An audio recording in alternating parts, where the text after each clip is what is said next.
tadị ọ bụrụ ihe ga-eji wee egwu na mba a na-agba ịkwalite ọmụmụ na-edebe ohere dị mma maka ụmụ akwụkwọ ịdị na-ama ihe maka ọdịnihu ha dịka aka ọpụtakọrọ n'ọdị mkparị nne. Amalgamated steeti dị na Territory Community Association Nkwelle Ezunaka na kansụl Oyi na kansụl Ọnịcha North achịkọbago ọgbakọ ịchụ nta nkwado ego dị nde naira 50 iji were ụlọ akwụkwọ sekọndịrị nakwazi ụlọ ọgbakọ na mpaghara ahụ. Ya bụ ịchụ nta ego anụ a ka a nọkwara wee chi ọchịchị ndị mmadụ nna ma nyekwana ọtụtụ nzere awọrọ maka ndị o ruru mere nke ọma tinye oke nke maka ntolite na mmepe nke mpaghara ahụ. Amakachi bụ ụzọ Okoye wetara anyị akụkọ.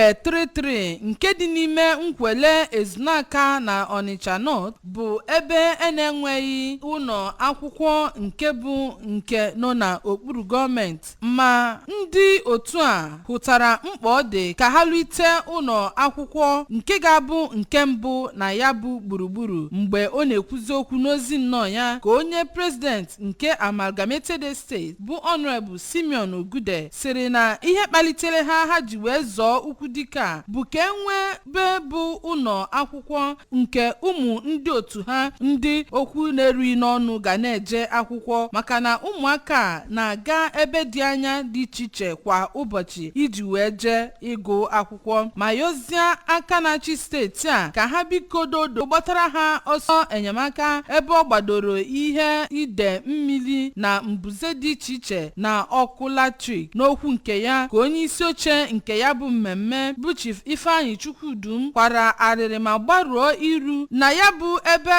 ebe gọọmenti nefere anya, ma sikwazia na ihe ọbụla ahụrụ na ya bụ ebe bụ ihe ọ bụ ha lụrụ, si na ha na-alụ ụzọ, na ha rụkwara ọkụ ma rụskwazia ihe ndị ọzọ dị iche iche, na ugbu a ha bagoro n'ihe gbasara ụlọ akwụkwọ, na ọ dị mkpa ka ndị gọọmenti na ndị nọ n'ọchịchị dị iche iche bịadonyere ha ukwu iji wee hụ na ụmụaka nwere echi ọma. Mgbe ọ na-ekwusi okwu ka ọ natasịra nzere dịka onye Grand Patron nke ya bụ otu, ka Bishọp Isi Obiora nke Life for Faith Ministry na aha ndị ọzọ toro onye president nke ya bụ otu bụ Honorable Ogude maka mbọ ọ na-agba iji wee hụ na enwere mmepe na ọganiru na ya bụ ebe. N'otu aka ahụ ka onye kọmanda na-afụ maka otu ọcha Nigerian Police Force bụ Maazị Fasugba Tope kenere Honorable Ogude na ndị otu ya maka ihu na mpaghara ahụ ha nọ bụ ebe eji eme ọnụ, ma na-asịkwazi na ha ga-aga n'iru ịhụ na ha nwere nchekwa nke mmadụ na ihe eji ebi ndụ, idolitezi n'oche dịka Grand Patron na inyekwazi nzere awọdụ dị iche iche bụ ihe pụtara ihe na ya bụ mmemme emerubere. Abụ m Amakachi